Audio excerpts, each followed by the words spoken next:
Revelation Revealed, Part 2, Section 9, Revelation 1, Verse 1. I will not be able to comment on every verse in the book of Revelation as I would like, as I will do with verse 1. So, you may want to go to my website and find my written commentary on the book of Revelation, where I do go into more detail. Let's read verse 1 from the New International Version.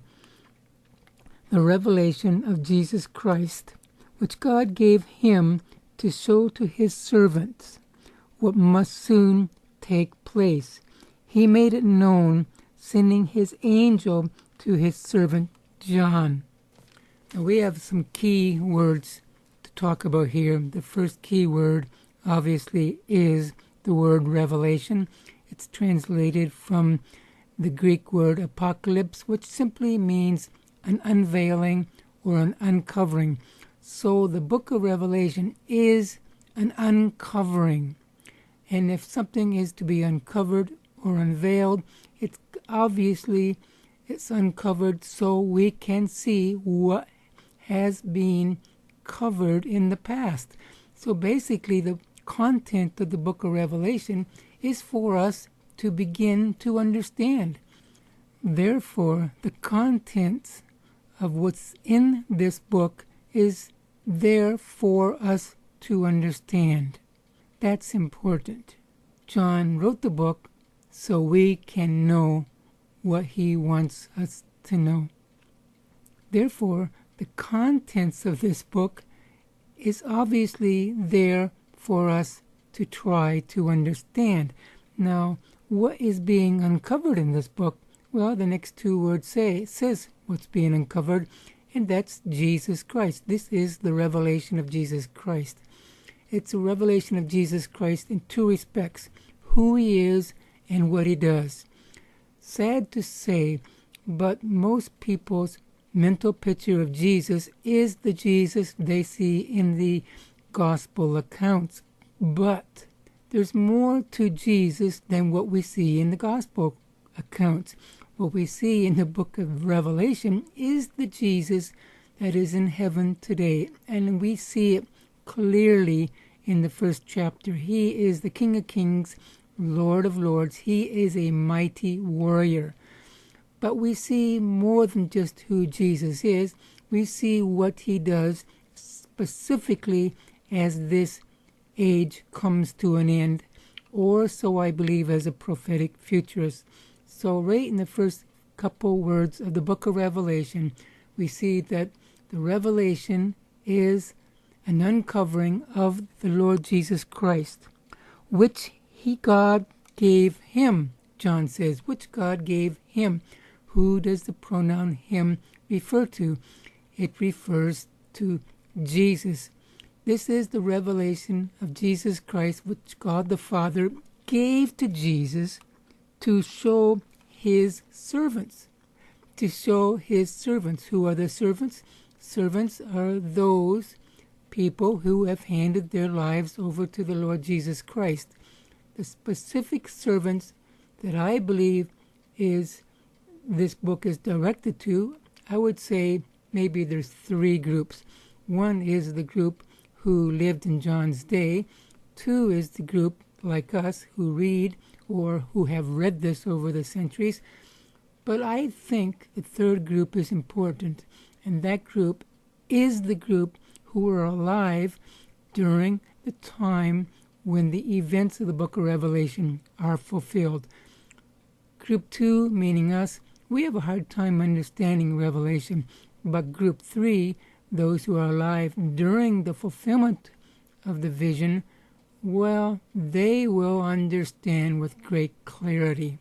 So again, this is the revelation of Jesus Christ, which God the Father gave to Jesus to show his servants what must soon come to pass. Now this word soon has caused us all sorts of grief, and it divides the Christian world into its different prophetic viewpoints.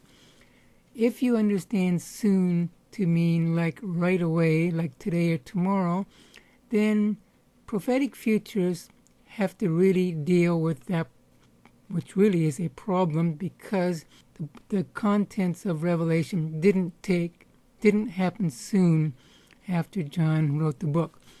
The preterist view states that it did happen soon. Well, because of the Greek word translated as soon, soon can also have another meaning.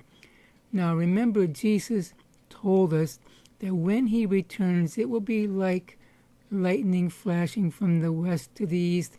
It will happen in a split second. The Greek word translated soon here can also be translated as fast or quick, as when Jesus comes, he will come quickly.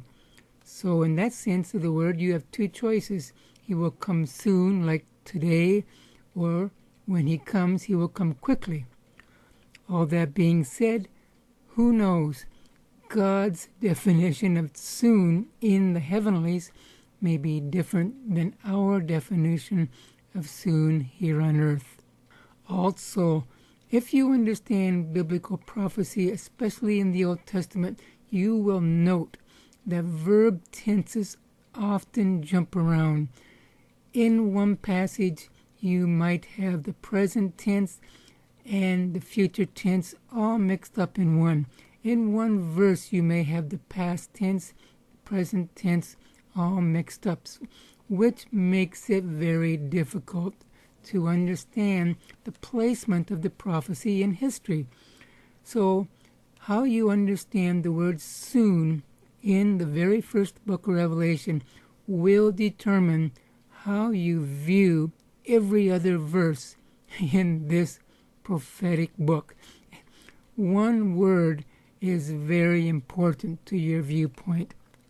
The verse goes on to say, he made it known by sending his angel to his servant John. An angel delivered this vision. He made it known. The King James uses the word signified. Now, that word has also caused us great grief over the years, and the NIV chose to avoid using that word. But when the King James uses signified, many people over the years have understood that to be symbols, that the book of Revelation is all symbolic. The problem with it being all symbolic is you have a multitude of interpretations. I suggest you understand the book of Revelation as literally as possible. I admit there is symbolism, but much of that symbolism is actually explained within the text, and that part which isn't explained, well, we're going to have to try to figure that out. But let's be careful. Let's take the book of Revelation at face value as much as possible. Let's take an example. In chapter 6, verse 1, we see a rider on a white horse. This rider is on a white horse in heaven. It's not a symbol. John is actually seeing some kind of spiritual or heavenly rider on a white horse. He's not riding the horse on earth, but this rider on the white horse has earthly consequences. As the rider rides across the heavenlies, so the Antichrist arises to power on the earth. So we need to view the book of Revelation from a heavenly perspective, understanding everything John sees is in heaven, or at least for the most part. And everything he sees in heaven has a earthly consequence. We will talk more about that later because that's important, and many people who miss that point miss what is said in the book of Revelation.